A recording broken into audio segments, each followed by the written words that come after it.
Jeff and Jeremy here. It's Dumbass of the Day, brought to you by Peterson's U-Carts. Have you got your yard in shape for this spring and summer? Well, they're ready to get you to go. They're ready right now with the gold standard. And the gold standard in landscape. For California gold. Yeah. Now at Peterson's U-Cart, you can get the California gold in various sizes. You can also get green, regular, decomposed granite, and 3/4 rock. It's 10% off this month. DG month. There you go. Free delivery in A-Town. Go check them out online. It's Peterson, the letter U, cart.com. How pathetic can some people be? I got a $290 parking ticket today. Did you folks hear me? A $290 ticket, man. My car only cost $240. That's screwed up, huh? That's why I decided to start my own planet. I call it Planet Charlie. You're all invited to live on Planet Charlie, because we won't have the problems we got here on Planet Charlie. On Planet Charlie, parking tickets will be directly related to how much your car is worth. All right? Everybody drives a beater. If you drive some big, rich Lexus, park in the wrong spot, screw you, $1 million ticket.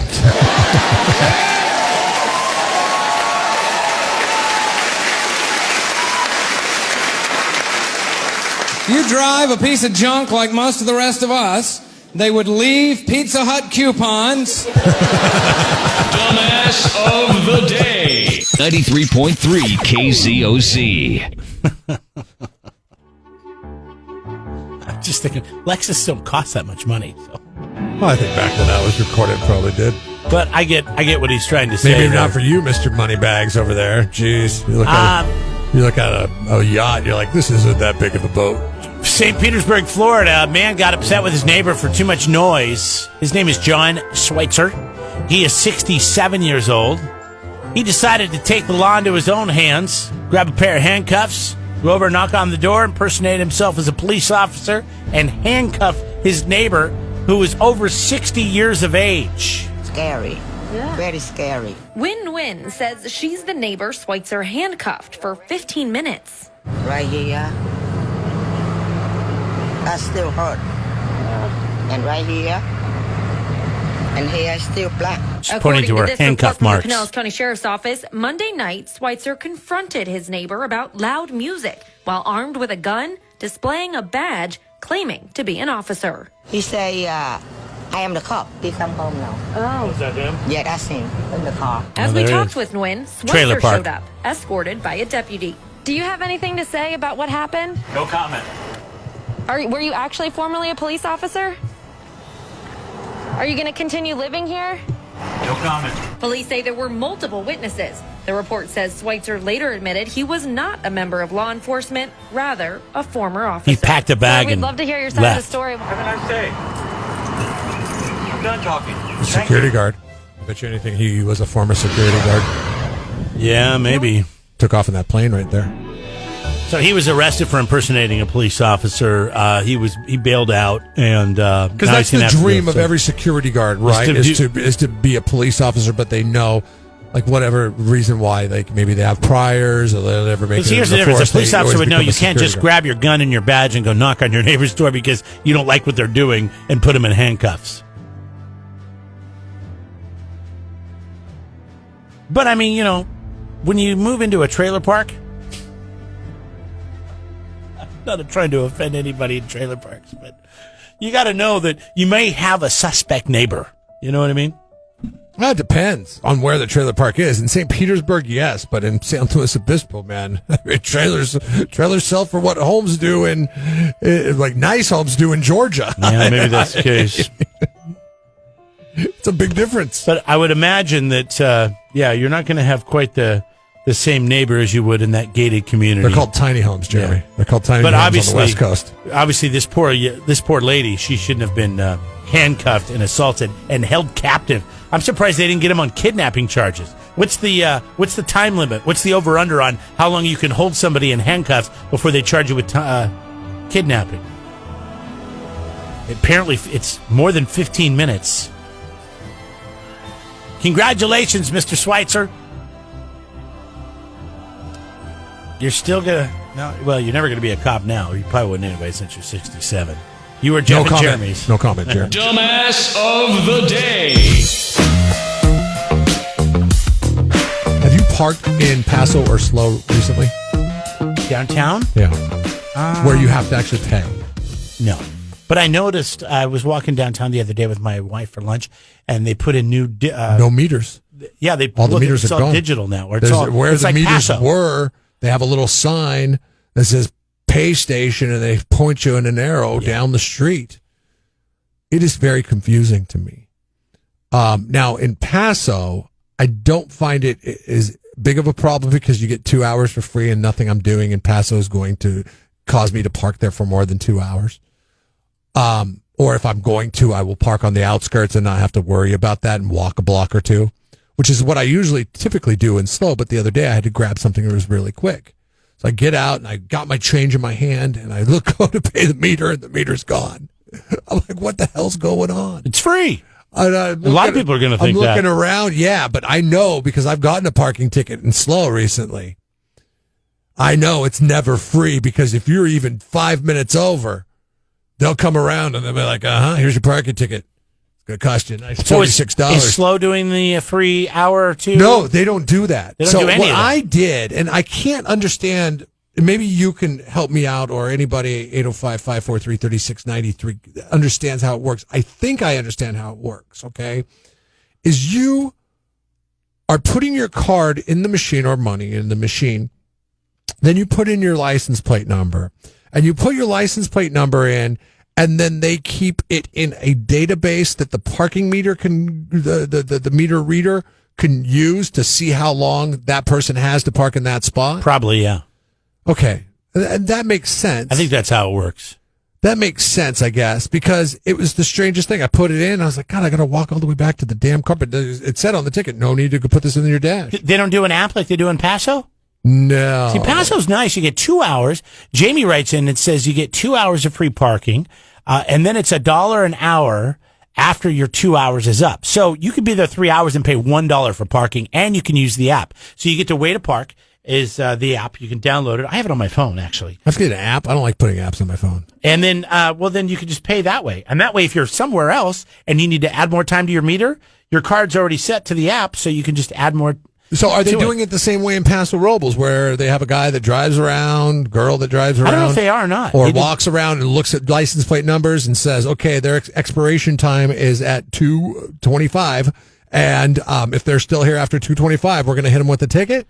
I mean, how does that work? They must, yeah. That has to be happening. That's pretty smart, really. I mean, to eliminate the need for actual meters that you have to go around and collect change from. Pull up and they have like a mobile device and they punch in your driver's license. How long ago? Your it wasn't that long ago that they put the credit card meters in Pismo. You do. What's that? You do the credit card in the pay station. Do you have to put the tag in your window? You have to go back to the car and put the tag in your window. No. So it's the same in Pismo. That is what you're saying. I don't know. I don't park downtown. This is where I get confused with it. Okay, it's very confusing. But I'm thinking in Paso you don't have to because you have the app. And they should be able to scan it, and you can put what your space is. But I got to tell you, that 2 hours free is such a false sense of security, because I'm like, what the hell am I going to be doing here? It was 2 hours. I had to meet somebody for lunch one day. He was late. So I was sitting there. He was like 30 minutes late. You would have hated this meeting because, 15 minutes is always early.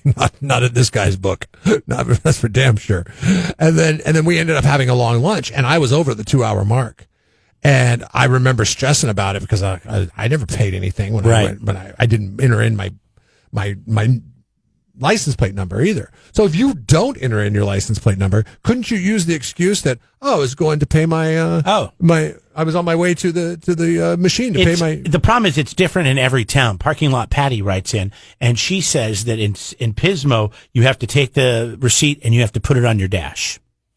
Okay, but in Paso you don't have to because you got that. That is the problem. And I have no idea what you do in Slow. That is the problem, because here you got Paso giving you 2 hours free, and then you got to put it in like if you're going to give me 2 hours free, I'm just going to assume that I'm going to try to make it within that 2 hours, and if I'm 15, 20 minutes over, so be it. Whereas Slow, they take a more authoritarian approach, a more controlling government approach to, we're not giving you anything for free. In fact, you have to go pay at the station down the street and enter in your license plate. So I'd rather just park in the garages and walk. And pay somebody as you're leaving, right? It's easy. And I know the system, and I can't get in trouble. I was remarkably surprised at how easy it was, though, once I did it. Once they handed me the ticket, I was like, okay, I got 27 minutes now. Because that's how long I thought I was going to be there. So I put in 27 minutes worth. I like the app because you can add more time if you need to. Yeah, I do like that. I don't know if they do that in slow. Maybe they do, and I just didn't notice it. Going back to the car and taping it in your window, screw that noise, man. That's what they do in Avila. I hate that. Because you're usually parking at the back end of that parking lot. You're like, walk up to the one pay station, stand in line with 27 people, wait. There's two pay stations in Avila, but yeah. Yeah, but okay. But it's still waiting. There's 54 people there. They got to go back to the car. 27. Yeah. Which it happens on a sunny day. All right, your thoughts are always welcome. 805-543-3693. This is the SurfNet poll question. What do you think of the new parking situation in Paso Robles and San Luis Obispo? Jeff and Jeremy in the morning. We remember the 80s, so I find it hard to believe that we may have never ran across this. But a TikTok trend is people that have bought homes or live in homes that were made prior to the 70s and even more so prior to the 50s. And it's very common, apparently, in the houses that were made in the 50s. A lot of homes around here like that. I know. It's slow. Yeah. You want to fix them up a little bit. And especially in San Luis Obispo. And there's got to be somebody who lives in a house that has this in it. There would be a hole in the wall either beside your medicine cabinet or in your medicine cabinet where you would take your razor blades and put your razor blades in this hole in the wall and they would just drop down, but then they stay there forever. Really? They're just part of the construction of the house at that point in time. Okay, now that house you lived in Slow, it wasn't that old, was it? It was a pretty old house. It was hard to tell. Made in the 30s. Boy. But they upgraded the bathroom. And they upgraded other things in the house. And I could see, and this would be something that'd be very easy to fix because all you have to do is replace.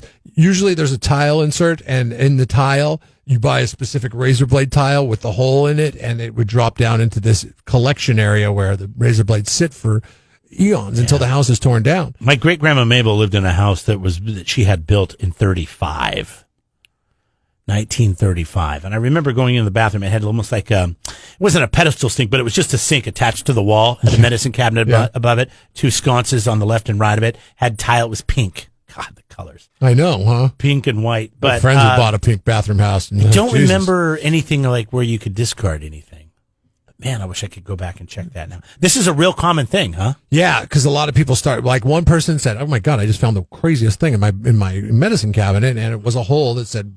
Used razor blades go here, and you put it in the hole, and it was behind the medicine cabinet. Why wouldn't you throw them in the garbage? So another person actually took his medicine cabinet down, found a bunch of old razor blades back there, because they didn't want somebody cut themselves. Yeah, because the way garbage collection was, it was something that was hazardous to be throwing in the wrong area. You could bleed out in garbage. Now they make safety razors, the plastic disposable razors, so they're not an issue. I mean, you don't want to catch one the wrong way, but it's a lot less likely. Whereas before, you would have to replace it, with a razor blade, a hard. You don't ever use disposable razors, do you? No. Everything's electric. I use a Norelco. Yeah. Yeah, they say you're supposed to use those razors like one time and get rid. No, I use mine for months. Really? My disposable, the Bics or whatever they are, the Mach 3 or whatever it's called.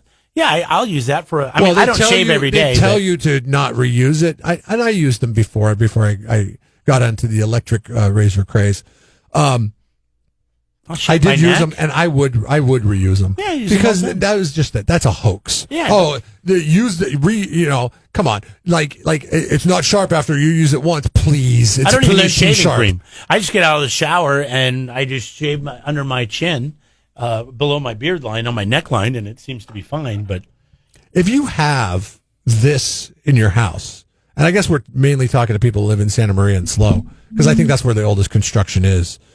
On the coast. I mean, maybe some of those older houses in Napomo, Morro Bay's got some older houses in it. If you have razor blade, Pismo, if you have razor blade dispensaries in your wall. Take a picture of it. Yeah, we'd love to see it because And text it in. it is something that is totally fascinating to me because it's just such a bad design. But what did you do? I mean, once it went back there, it was out. I mean, it's how we used to treat garbage, right? We take it to the landfill. We didn't sort recyclables. Yeah, we'll just or deal with it anything. later. We didn't think about the repercussions of anything. We'll just deal with it later. Like, wouldn't that suck if you're a construction crew and you're tearing down a wall and all of a sudden a bunch of razor blades come flying out in your face?